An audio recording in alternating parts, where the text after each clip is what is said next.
gastronomía. Me gustan los estudiantes que rugen como los vientos cuando les meten al oído sotanas y regimientos. Pajarillos libertarios, igual que los elementos, caramba, zamba la cosa, que viva el experimento, caramba, zamba la cosa, que viva el experimento. Me gustan los estudiantes. What we're here for is not only the culminating event of our 40th anniversary, it is also part of the new beginning, sort of new things, new activities that we're doing. This is the first time we are doing an Agents of Change Award, and it is something that we hope to continue in the following years. And through the 40 years that we've had LAS, we have had many students, thousands of students go through our doors. We have had some of those students have majored with us. Some of the students minored. Some of the students took many classes with us, even though they didn't major in our program. And some of the students didn't take our classes because they were the ones who fought for the program to begin with. So we have all those students that we are grateful to and that we've seen come out of the university and do wonderful things. And what we thought we wanted to do with this Agents of Change Award is to select a few of those former students and tell them that we are proud of you, we recognize your work, and we think you have been doing amazing things to transform your communities and your societies, and we don't want you to forget us, and we want to claim you as well as say how proud you make us. So hopefully tonight, when you hear the introductions and the stories, you too will be as impressed as I am with some of these alumni, UIC alumni, that we are honoring tonight. Actually, when I came in, I saw a lot of some of these, in this in addition to the awardees tonight.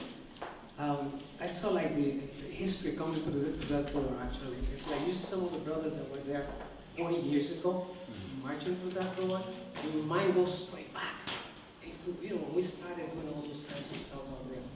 For us, Latin American Studies, Lares, and Rafael Citrón, these signify basically like items in the general struggle for those years. It's hard for any of us to disconnect it, because when Carlos left Latin American Studies and some of us went there to deal with, it was like a continuation. It was not, here we are, and then waiting more years for something else. It was a continuation. All three of them were part of the same struggle. And so when I see Leonard coming in, and of course, the awardees que están aquí dentro, y veo a Eddie Cortés, que at the end, I think it is important to recognize that Eddie Cortés gave 25 of his best year, just to that humble agenda that every human being has, which is to ensure that Puerto Rico become part of the international community of nations. I say, some of the people who call us heroes and heroines, but we do whatever we do in a blanket of comfort. It's easy. Cobramos un montón de chavos, tenemos buenos carros, tenemos una casa. But the real heroes are those that are deprived of those rights. Yet, he's here, still in the struggle. So when I go back and I see that coming through that door, but then coming through that door to the struggle tonight, that's very, very special. Actually, the development foundation of this institution was no different from Lares and Latin American Studies and Rafael Citrón Ortiz. In fact, if you go to any of the main institutions in our communities, you go back and you go search into the history of whatever it is, and it's a huge history of pain, of blood, that was given unconditionally by those people who did not give up in spite of the losses because they were committed to those issues. And they understood that if they left it at that point, their kids had to come up and pick it up. So they stood from the beginning to the end, and those are very special people. This was also developed like that. It was difficult. It was very difficult. There was moments where people were talking about, this is too hard, it's too difficult, we have to let it go. But we're glad that the core of those people were able to stick to the history, to stick to that legacy of good stuff, of good energy, of a transformation of that good energy into good results. And finally, we're here at the National Institute of Puerto Rican Arts and Culture, the only national museum, puertorriqueño en los Estados Unidos. We have another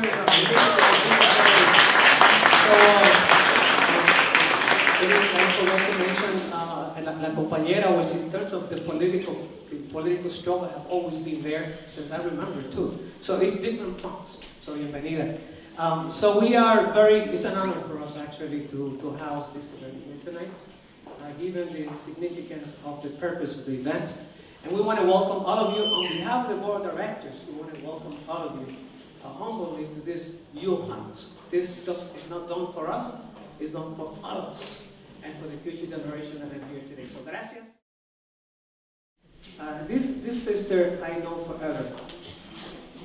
Back to the struggles, back to the 70s again. She was one of those. She was, of course, un poquito menos vieja, as all of us. But her energy, her fire, her consistency continue to be the same. It's very hard to see people that gave so much then and are ready to give so much today. People who made a commitment to their life. Ada was there in those moments where they were very hard, that people were not expected to be. Ella fue miembro de MACLA, Mayor's Advisory Commission on Latino Affairs, eloquently contributed a lot there. I was a staff of MACLA, so you know. She was also part of the Board of Education in moments where we needed a voice in there, not only a person. And he actually lived up to that. Ada was also elected to a board of the trustees of your university in moments when it was very difficult actually to run for a citywide, it was a city or statewide? Statewide position.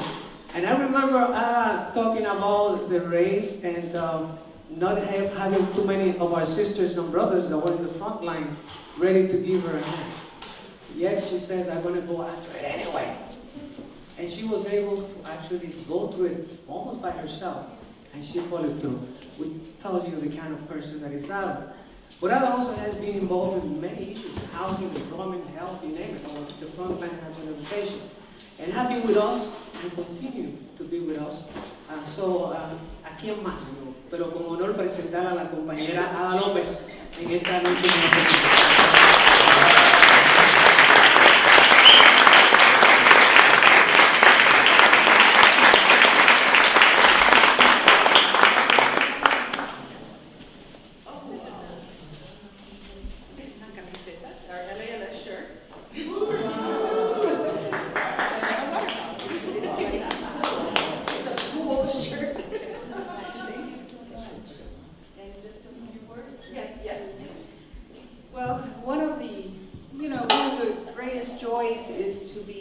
Recognized by one's peers, one's colleagues, one's comrades, and their friends. And I'm certainly moved by this honor.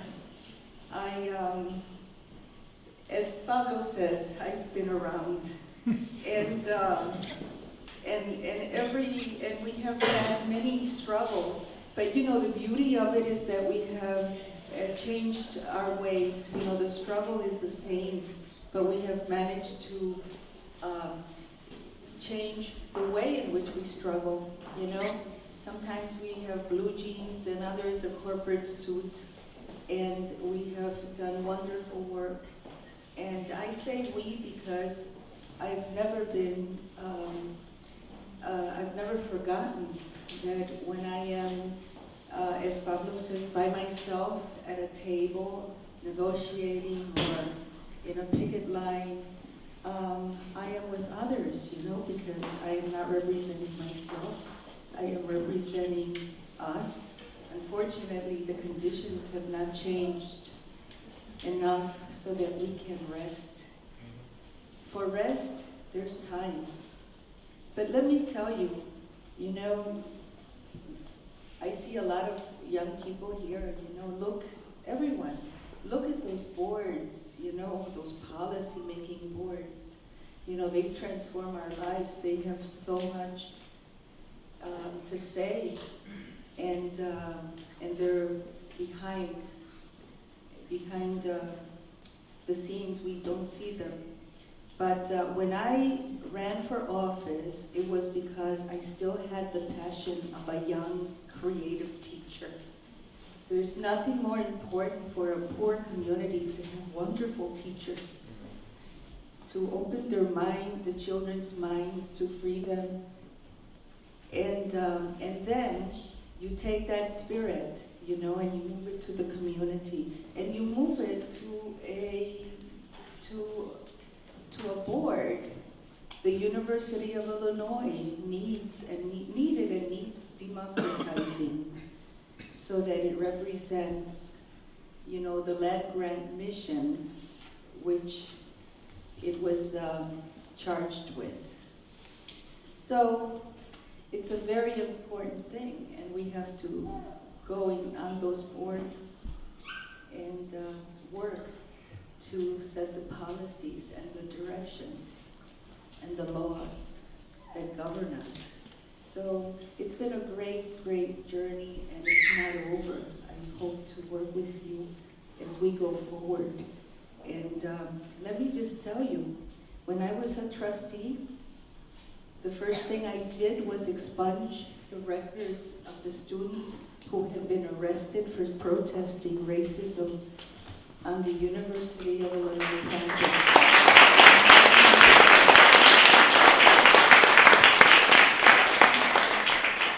I was happy that those people graduated, Blacks, Latinos, Chinese, Asian, they graduated without having a criminal record. And all they were doing was protesting the same type of issues that I have been protesting with Carlos Heredia and all the rest of us, you know, 35 years before. One of the other things I did was I almost single-handedly blocked the acceptance of money to train police in El Salvador. The Defense Department was calling me at night, offering me a private plane to go and talk to the ambassador in El Salvador so that I could understand how important it was to train the police. I said, no, let's send armies of doctors, teachers, let's send armies of people who really democratize a country.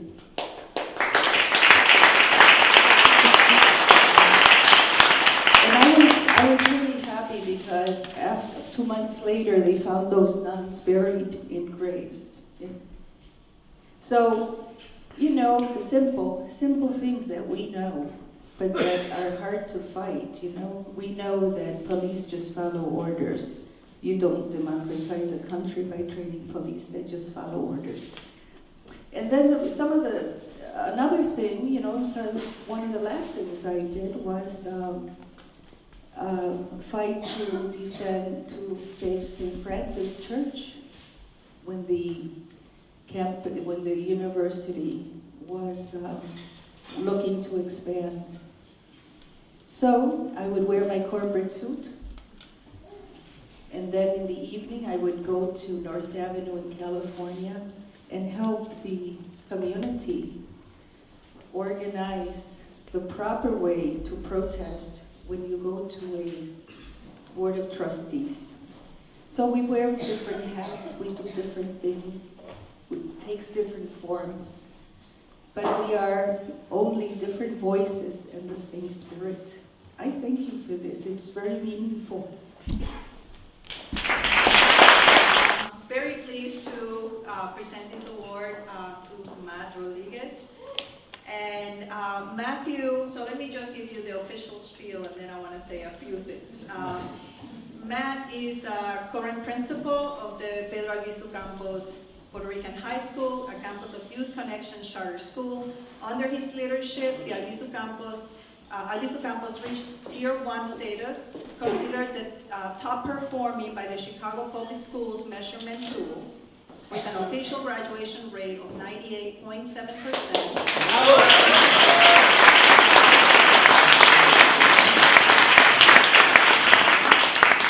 An attendance rate of 83%, and student standardized scores meeting and exceeding city, state, and national standards.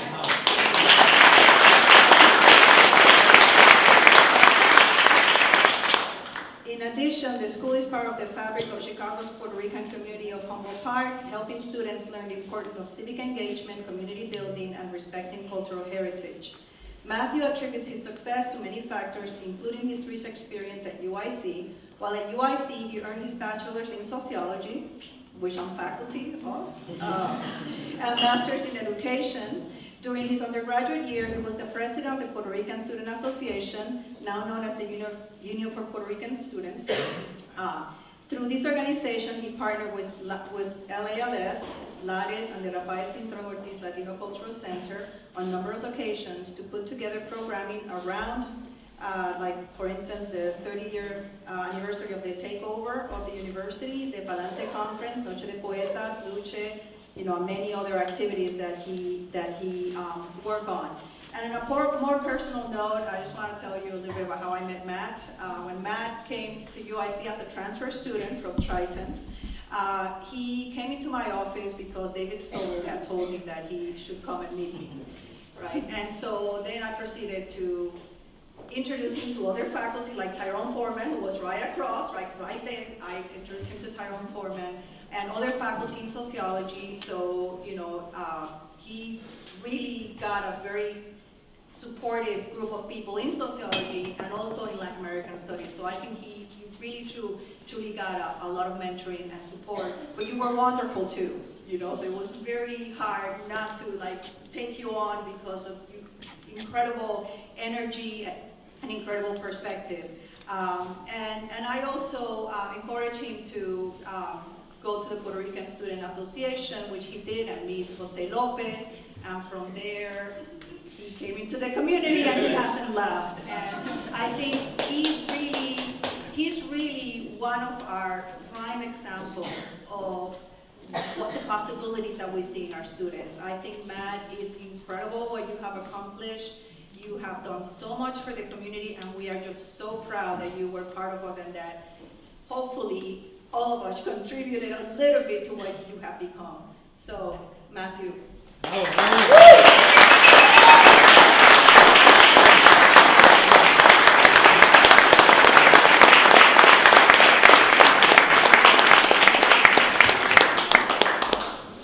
Brought my 13-page speech, just like I did on the first night of the LALS. Well, first I want to thank Nita. And when she talks about how I was involved with each of these professors and people that were on either the sociology department or when LALS, this is where I was trying to find out who in the world I was. And interactions with people like you, with people like Tyrone, with people like Amalia, with people just like David Stovall, it was transformative, and it was foundational to what I've been able to say that I can say, boom, I'm accomplishing, But I hope to one day be an agent of social change. I wouldn't even put myself at the level of an Ada Lopez or Ms. Duque. I wouldn't even put myself there. I hope to one day be there with people's continued mentorship, people's continued effort to support me and what I'm trying to do. So as such, I wanted to dedicate this award. I wanted to dedicate it to the visionaries that thought of somewhere in the world that an LALS program was not only important but valuable. And it's only through the LALS department classes like LALS 101 or Sociology 102. It sounds really official, but in fact, those are the battlegrounds. And I feel like those classes, those discussions, those readings, those interactions were what helped to arm me and give me the weaponry and the arsenal to be able to say, okay, I know where I'm going. I know where to put this frustration, this anger, this, and really I was pissed when I was learning about who I was and learning about how my people were oppressed, learning about all these things and the fact that it still exists today. It was like, okay, where do I point this gun? Not a real one. I'm not, don't get scared. I'm talking about where do I point my energy? Where do I point my frustration? What in the world do I do about this? And it was with those classes and with those interactions, those discussions that helped me figure out what do I do with this rage. And so I wanna share, if you guys would bear with me for a moment, something that I put together about 12 years ago. And it's, for me, the way that I dealt with some of my frustration and what I was learning in my classes was through poetry. And it was only when I interacted with not just the classes, but also getting into the community, getting involved with the Bate Urbano, where it also helped me figure out how to direct my energy and my attention. It helped me figure this out. So I'd like to dedicate not only this award, but also this poem, like I said, to the visionaries, the strategists who have made LALS, who continue to fight for LALS. I don't want us to forget all of the names of people. And I know that Pablo did a good job of mentioning some names, but another one that I want to make sure that we don't forget is Oscar Lopez Rivera. Somebody who was in the trenches battling for LALS just the same, because he understood how important it was. He understood the possibility of us figuring out how we could determine our own future, and that's why he battled for it. So here's the poem. It's called Frustrated and Lost. Because I'm frustrated and lost at the cost of bloody knuckles, while manipulated and taught how to walk and when to scuffle. I am my constructed me, built to be dependently obedient, mouth shut, mediocre, staying median, mixed and painted with the proper ingredients to camouflage with the status quo. But I understand that I've been formulated through fairy tales and fictional prose. My reality has been fabricated like stitches in clothes.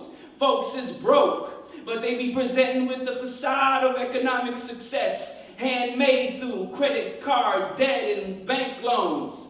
The difference between one side and the next is the eligible capability to pay off the monthly house, car, school, and credit notes, while still putting food on the table, and while still maintaining the fable, and while still providing for their seeds to grow, and while still bringing them up gated and isolated around nothing but mirrors and smoke, hindering sight, hindering decisions in whether to work a 9 to 5 or fight. But from all the plight, am I supposed to just turn my back, salute the flag, and claim symptoms of American cataracts, where people are unable to see that priorities are out of whack, shifting from social justice to tangible Cadillacs, where challenging reality is met with a persistent denial of verifiable facts, where social situations are solved with automatic yet backwards attacks, the quick fix in which cats are listed as delinquents and criminal, thrown in a jail cell to keep their existence to a minimal.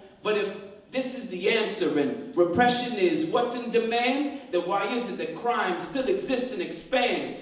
Millions upon millions are spent on these prison systems in response to our definitions of crime, while at the same time, there are people who have never held a book with a bind, at least not one that's meaningful. Our public education is underfunded and maintained as remedial, yet this is supposed to be our key to success, allowing the articulation of self-determination and issues of freedom to be addressed.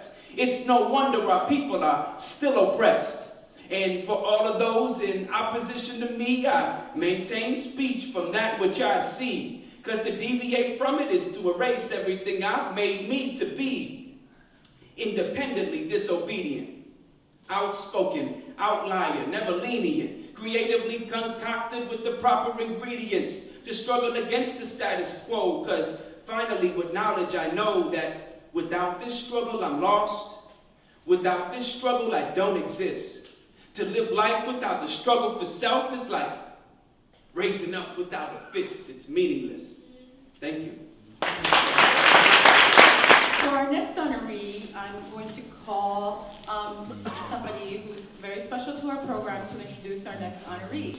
So, while we have different educational institutions at Chicago, sometimes people think of us as competing, but a lot of times what we're doing is collaborating and calling each other and talking to each other and say, how do you do this?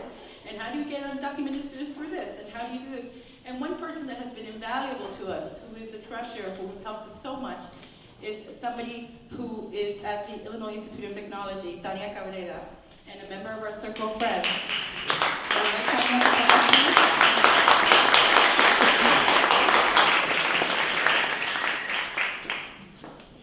Thank you, Amala, and thank you for everybody for being here tonight. And I'm so glad that the institution and Laws is recognizing women's work tonight, so congratulations to all the women and the gentlemen for tonight. We can never do this work alone. It's great to have allies, and I think collectively, it does take a village. We understand that, we get it. And our work is never done. It's a struggle that we continue daily. It's 24/7, but I'm glad that we're all here tonight recognizing these people and understanding that there's still more work to be done always. I first met Pilates Sol in 2008 when Senator Durbin first introduced the DREAM Act. And it was at a Crystal Ray's event, and I was working at Benito Juarez, and she identified two of my students who came out in the tribute. And I was just grasping the fact that I could not help these students financially. We had scholarships. What else could we do? And she says, we're not going to take no for an answer. And she's like, we have to keep pushing. He's like, it's a collective effort. And I repeat that a lot in my work because it is a collective effort. And thank you for all your work, Lisa. We are in her neck of the woods. She is a native from Humboldt Park. She serves the chief of staff for the Office of U.S. Senator Richard Durbin. She joined the staff in 1999, and she pretty much runs everything. Communications for Northeastern Illinois, which includes Cook County and Chicago. I'm not sure how you do it and maintain these two beautiful children, and your husband, your schedules are so hectic, but I'm glad that you're doing the work that you do. And how many, I can't remember, every sessioner, I'm not sure if you're aware of it, Senator Durbin has introduced the DREAM Act for proposal. And although we passed it here in Illinois, we need it at a federal level.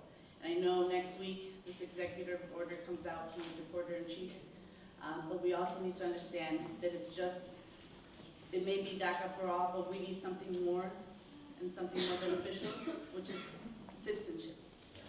It's one thing to allow these families to work, but why not have them stay here, be reunited with their families who have been deported, and reunite everyone and be here and allow them to be citizens of this country.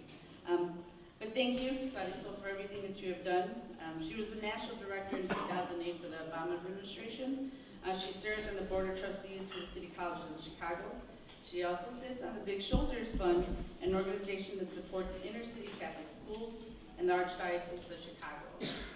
She resides here in Chicago with her husband, Omar, and two beautiful children, and we just want to recognize you and thank you for all your efforts. Without further ado, Ms. Gladys Holden.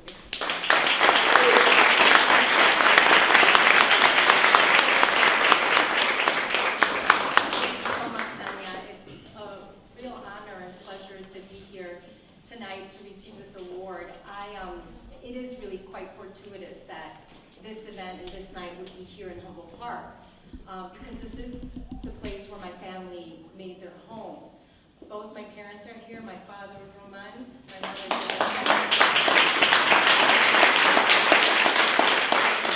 brother Fernando, who's also an alum, and my sister Deyanira.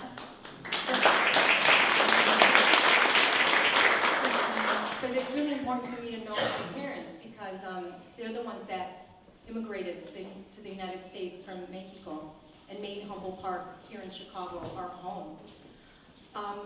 For me, going to UIC as a transfer student was a real change because that's actually not the direction that I had taken.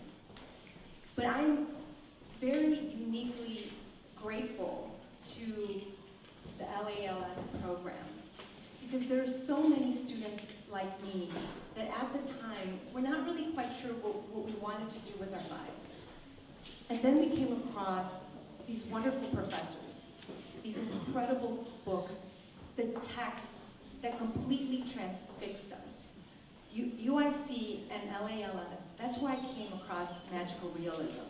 That's when I came across so many things that really opened my eyes to what it was to be a university student. It was life-changing in every single way for me. Learning about me, learning about my family, learning about where we came from, sitting through Joel Palka's classes and learning about anthropology, sitting through so much, and just reconnecting to who I was and to where my family came from was so incredible.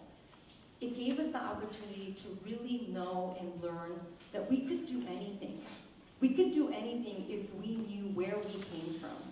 We could do anything if we other people had struggled. We could do anything if we knew that they had struggled and they had survived and they could achieve. The founders and the people who struggled to create this program could have never understood really quite what it was going to mean for people like me and for so many of us who either took a class or majored or minored. It really changed, it was transformational. So I want to thank everyone who was involved in that.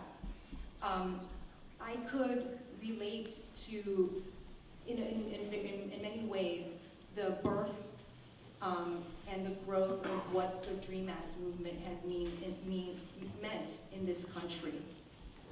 I was working for Senator Durbin when we started to get cases in the office of young people who were starting to open up about what it meant to be living in the United States as an undocumented student. The senator credits me with being the caseworker for the original dreamer who inspired in many ways the DREAM Act. It was a collective effort, but there was one dreamer. I took on that case like I took on many, many cases in the senator's office, not knowing where that was going to take us. But it has been their stories, the stories of the undocumented youth, that has really taken my career in Senator Durbin's office and really told the story about the struggle of immigrants and the recent struggle of undocumented youth for themselves and for their family. I could not be more honored to know so many undocumented youth who have really led the way and paved the way for so many of the successes that we've had. There is a lot yet to be done, but we could not have done it up to this point if it wasn't for undocumented youth. And really, I really want to dedicate this award to all the youth that I have met over the course of 15 years working for Senator Durbin. You move me, you inspire me, you really lead me to work every single day to be able to do more.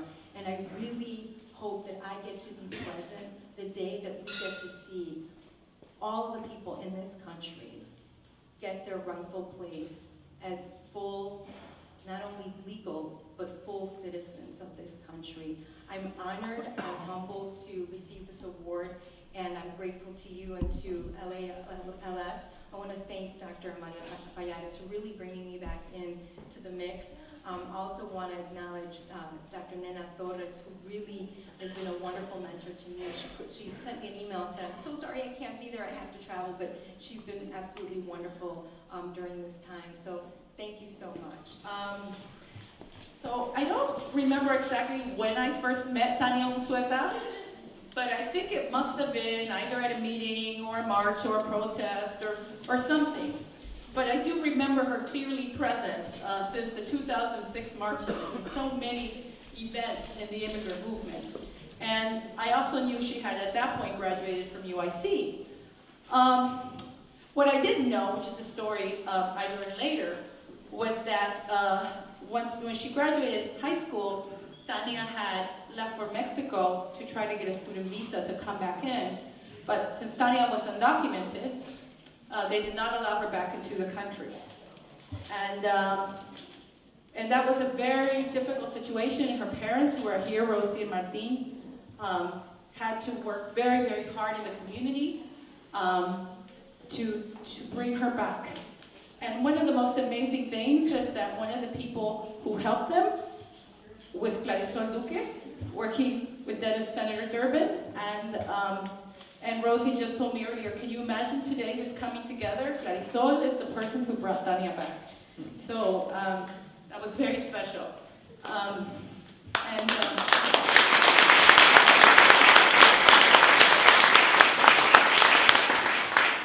So then what happened is Tania continued. I think this experience really sort of motivated Tania to become very politically involved. And I think that's one of the great things that came out of this experience. And another great thing that came out of this experience is that she wanted to be engaged in Chicago, in the Chicago community. So instead of going away to college, she came to UIC. and got her degree and continued to work in immigrant activism and also in LGBTQ activism and the intersections of both. Now, she also was working in Radio Arte with the program Homo Frecuencia and mentoring and advising and teaching new youth who wanted to work and learn about radio and communication. In 2009, we had a UIC student who was facing deportation, Rigo Padilla. And Tania Unzueta and other undocumented youth who were friends and who were connected to Radio Arte and who were connected to the university and other schools decided they had to do something about it. And they started working with different members of the community and also with the universities and students and faculty and organizations to petition to try to get Rigo's deportation stay. And while they were doing this, they decided to create an organization called the Immigrant Youth Justice League, made up of undocumented students and their allies who would speak for their own voice, who would represent themselves, who would not have others speak for them, and who would demand that there be some rights for undocumented youth and undocumented immigrants in general.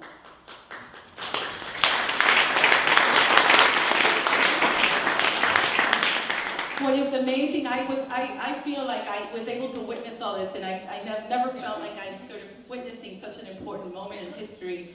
In early December, even though it was not an easy case, thanks to the efforts of the youth, Rigo's case was stayed and he was not deported. He was able to stay in the United States.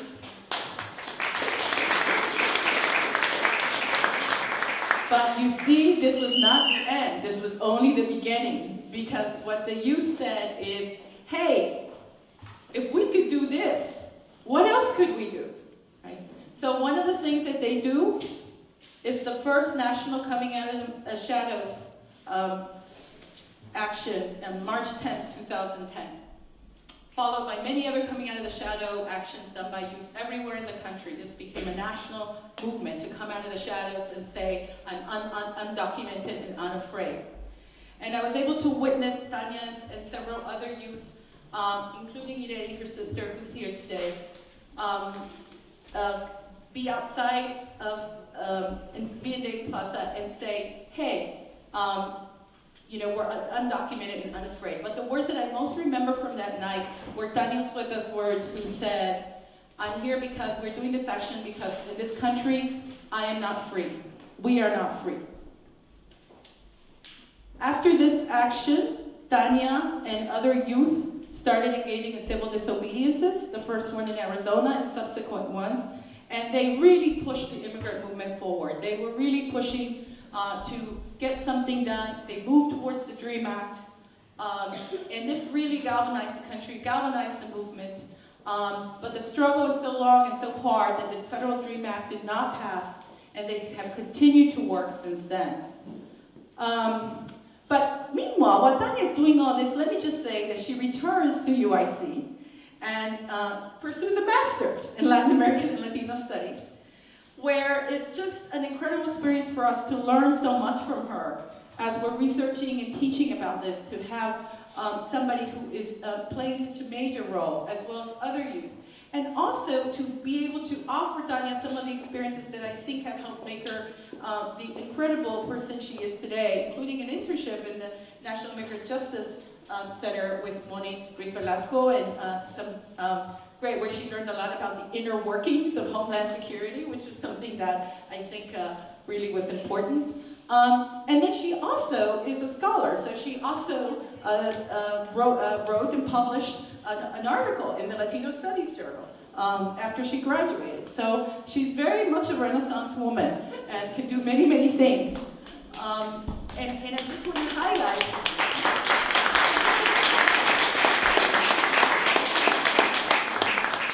an incredible savvy with communication, she's a political strategist, she's masterful with words, and of course the nation was noticing, so Chicago, had to sort of give her to a higher cost, which is a national organization, which is the National Day Labor Network, NDLAM, where she's a political organizer, and has done amazing work in that capacity, has worked in different states with communities in Louisiana and Arizona who are at the forefront of the Not One More deportation campaign, and training people in civil disobediences, writing reports. I think all the skills you learned in LALS have been able to come forward. And I think that we are so proud of her doing this work and being in this scene. But even I think that as much as she has done at such a young age, this is only the beginning. We have much more to see of Tania Unzueta. And I just want to end by saying that I really want to be in the world that Tania imagines. I want to be in that world where we are all free. Thank you, Tania. Thinking about what I was going to say tonight was kind of like going through different parts of my life as we were just hearing. But like, I mean, even looking at the list of people who are getting the award today, Carlos Heredia was one of the first people who, when my parents and I came to the United States, like, gave my parents an opportunity to work in the community. You know, when I was in Mexico, I needed to get back. Clarisol was one of the people who is mainly responsible for getting me back to the United States. When I got back and I was looking for a place that would accept me, even though Illinois didn't have a DREAM Act, even though Illinois didn't even have in-state tuition for undocumented students at the time, UIC was the place where I could go, and where, even though they weren't making it public yet, you know, I was able to get in-state tuition.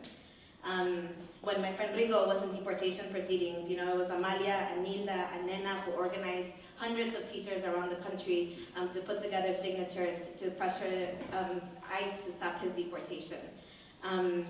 You know, and so when I thought about applying to another grad school and doing the whole like undocumented application student thing again, like UIC was really one of the places that was at the top of my list, because I was looking for a place that was going to be both supportive of the sometimes crazy academic projects that I have in mind, as well as the importance of organizing in my life.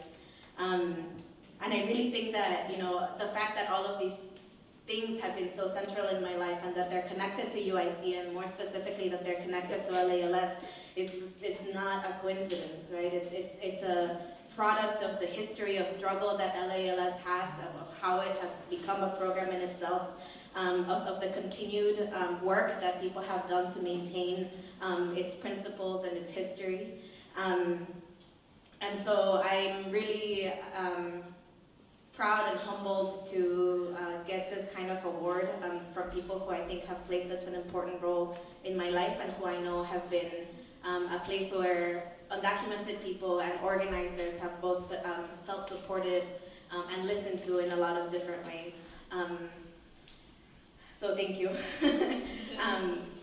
And I did want to, you know, off what Tania was saying earlier too, you know, there's a lot of talk about there being an announcement from the president in the next week. There's a lot of rumors that it's going to even happen next Friday, exactly a week from now, and that it's going to cover about 5 million of the 11 million undocumented immigrants. And for us, as an organizer with the Not One More campaign, who has been pushing for an end to deportations, one, we know that the result of the announcement, is a result of the work that we have been doing in coalition with our allies, but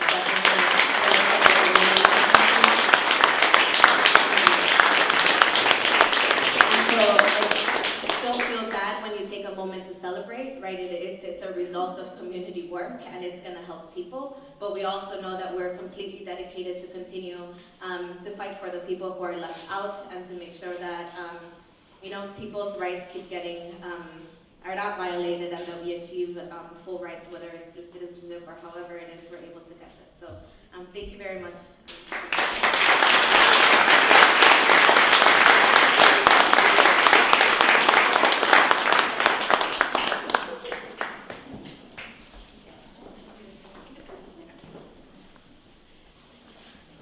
Just really, after being away for 9 years and coming back to Chicago, this is really, for me, the crowning moment of this return. It's been an incredible voyage we've had this past 2 weeks. When I heard that we were going to have 5 programs, I thought, what, 5 programs? How are we going to do all that? And Amalia took it on herself, and we got organized behind her, and Carlos was part of that too. And many people worked on it, and I just want to take my little moment here to thank her and all the other people who worked on these events.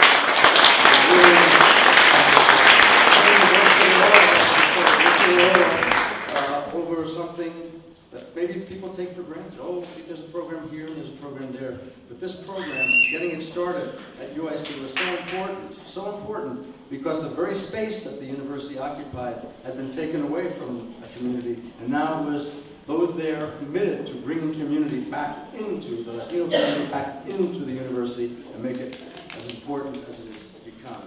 And so that's the context in which I wanted to present Carlos.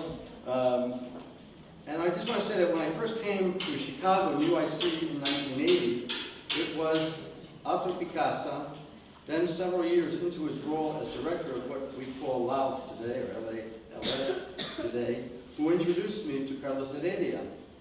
This is one of the good guys, he told me. One of the best. That was Athos, and I know when Athos said just a few words, those were very important. So I knew this was one of the people who I should look to and look up to and see where he was coming from. Well, he came from Mexico City, right? And he lived there till he was 12. His father was living in Chicago, working, sent for his family. 4 siblings, and mother arrived into Pilsen. When it was undergoing its rapid transition from being like a Central European center to being a Mexican center with people who were being displaced from Taylor Street and other people coming in from Texas, Mexico, and so on. And Puerto Rico too, of course, it's a place. He graduated from Harrison High School, which the CPS later closed to deal with an overcrowding crisis, and was reopened as Maria Salcedo Academy.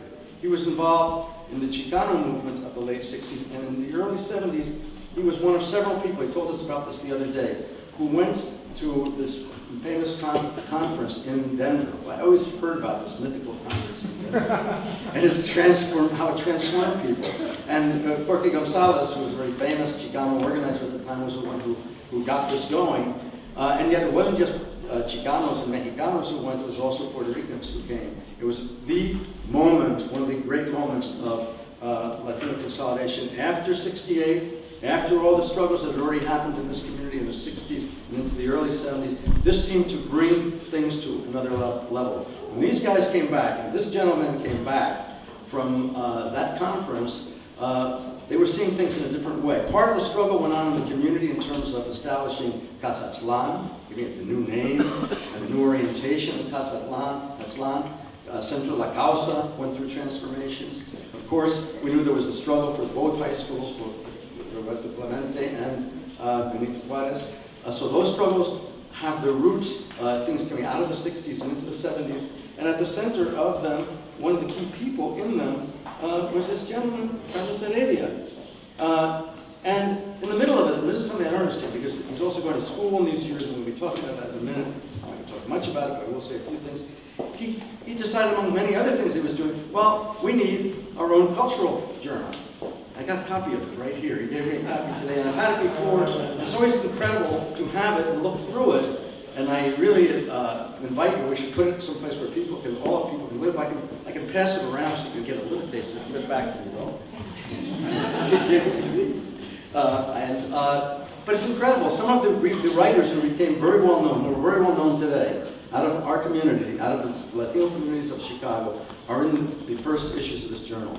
I know, of course you know Ana Castillo. She published her first poems with Carlos. Carlos was behind getting her first book together.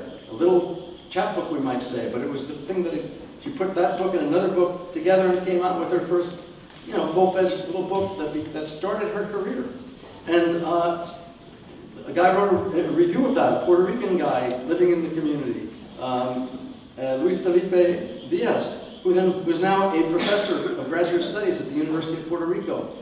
He's the only professor there who came out of Humboldt Park area and into the center of where they really fight for the Spanish language and everything at the University of Puerto Rico. And all these people were connected with Carlos's magazine, which he was doing at the same time that apparently he was organizing people and taking over elevators and the other things. So he was really on a ride. He was really involved in a lot of good and important things.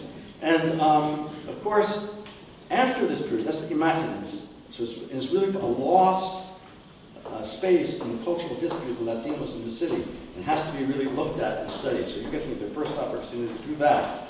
And he went on after the work here to serve in the Harold Washington's Advisory Commission of Latino Affairs, and he was a co-chair of the Parent Community Council, one of the groups that worked on the Education Reform Act of 1989, which established local school councils in the public schools. He was an education commentator for local Telemundo. For many years, he served as director of one of the key organizations of La Villita, Un Barrio Mejor. And you just think about that.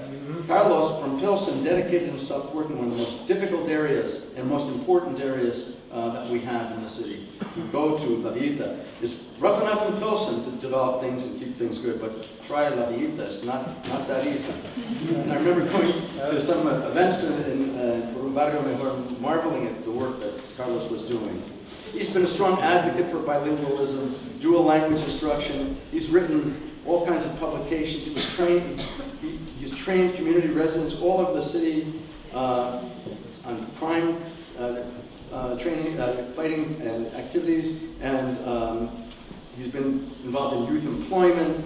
He's currently the coordinator of an organization, Educación. I can't pronounce that right. Educación. Educación. Thank you. An adult education program on the city's mainly Latino Southwest. Now, while a student, that's what I want to come to now, at UIC, Carlos was one of the key leaders of the generation of students who worked to create and develop Latin American and Latino studies as a venue to teach students, promote community outreach and research projects, and inspire and motivate future leaders. I got this wording from Leonard Ramirez, so I know it's very precise. For Carlos, as Leonard says, he notes, the push to form LALS was not because of the growing number of Latino students, but their very limited campus presence. Indeed, the next generation of students pushed for the creation of LADES to increase that presence of Latino students in higher education and wedge them into the curriculum where they were, for the most part, missing. In the Latino struggle at UIC, Carlos was a key figure, but he did not only participate in office takeovers and the like, he was also a key figure in helping to create the very program he and others were struggling to achieve. And Mahdi has already stole my thunder by telling you what he did. Imagine, he's a student at the university, and there's a need for a course in Latino studies. What? Nobody was teaching. Nobody even maybe even knew what Latino studies was. You know, where in the country was it being taught? Carlos said, we can do it. We need to focus on our community. We need to focus on the community nationally and locally, and he did it. And that's the spirit, I guess, of the 70s in Chicago that came through Carlos.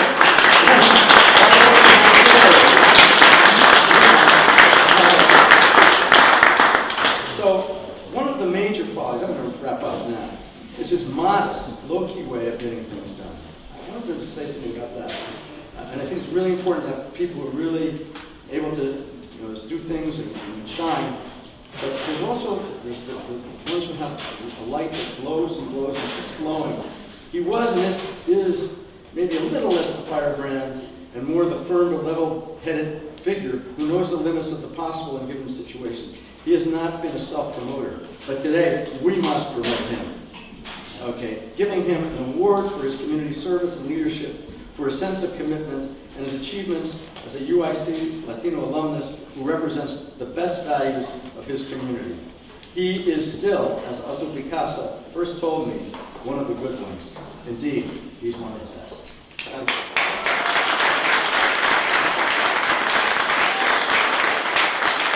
Hecho un poquito de todo, right? A little bit of everything. I guess two words basically speak to my spirit of fighting, I would say. One is in Spanish I think it's a better term unless somebody can give me the equivalent in English. Inquietud, lleno de inquietudes. And another one is coraje, right? So I remember, as was mentioned before, I was born in Mexico City and lived there till I was 12. So I had an opportunity to go to school in Mexico. till I was, till the grade of 6. I almost finished my elementary school in Mexico, except for a few months when we had to come to the US. And so I was grounded in Spanish. So, and not only Spanish, but I was grounded in Mexican history, because I loved history. And I was an avid reader. I would read anything that fell in my hands. Comic books, newspapers, whatever, books in particular. So Spanish to me has been un compañero, right? Caminante, always with me. So when I came to the U.S., I did not really have a problem with identity. So I already had an identity. So I didn't go through some of the growing pains of developing identity. I already had it. I felt I had it. What I needed to do was to affirm it or reaffirm it. And that's why I went into so many activities. I remember one of my first incidents where I reaffirmed my Mexicanness, in this case, Mexican history. I remember clearly being at Harrison High School, second year of high school, a sophomore, sitting in a class, in a history class, and this white teacher, of course, was teaching the class. And I forget the details as to how we wound up hearing him talk about none other than Pancho Villa. Now, Pancho Villa is a legendary figure, you know, there's a lot of things that are attributed to him. And one of the things that he harped on during the class was that Pancho Villa was nothing but a bandit. So I sat there for a while and waited to see if he said anything, if he would say anything positive about Pancho Villa. When he was about to move on to another subject, I raised my hand and I said, wait a minute, I don't think you are really presenting a true picture of Pancho Villa. Pancho Villa was more than a bandit. Pancho Villa was a bandit when he was a young man, because he had to defend his family's honor and kill the man who had raped his sister. So, yeah, he became a bandit after that. Fled Durango, went into Chihuahua, and basically lived around the city of Parral, southern Chihuahua, more or less. So I told him, but you cannot call Pancho Villa, who had the largest army in Mexico during the Mexican Revolution, larger than Álvaro Obregón's army, or Zapata's army in the south. You cannot call somebody like that a bandit. Well, of course, I guess he didn't like to be challenged, questioned. We got into an argument in the middle of the class. I just sat down and said, you don't know much about Mexican history. So I sat down and that's it. That was it.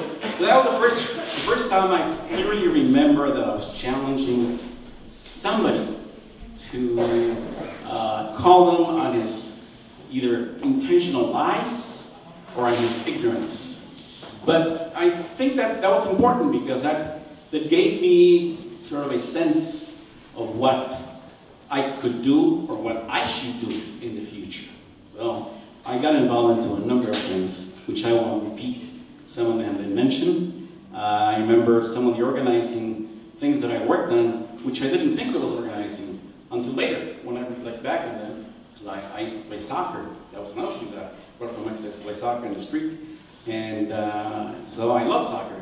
When I came to the US, hardly anybody played soccer. It's not like today, you know? It's not like today. So we started getting some of the neighborhood kids, some of my friends. I used to live on 18th and Ashland.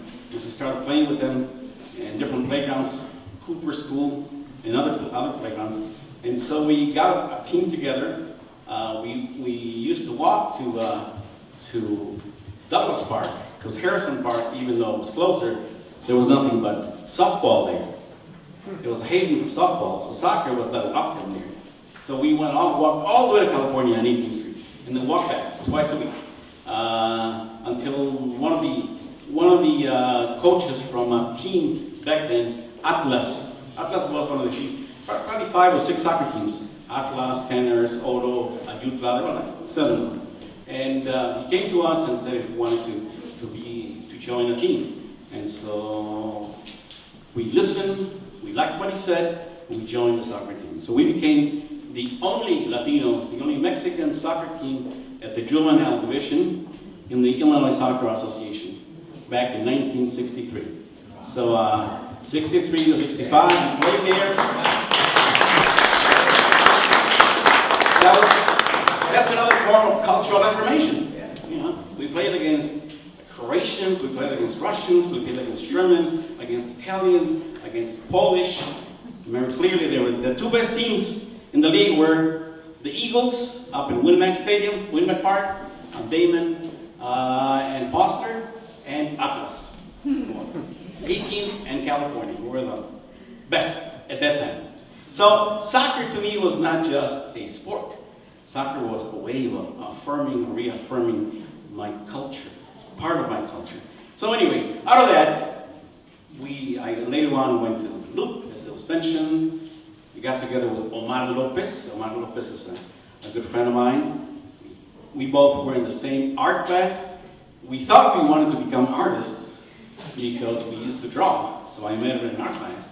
We started talking, talked about Latinos on campus, and sooner rather than later, we started talking about organizing an organization and put together OLAS, Organization of Latin American Schools. That's how I was born in 1968. 1968 at Loop College. 70 we came to school at UIC as part of the teacher program.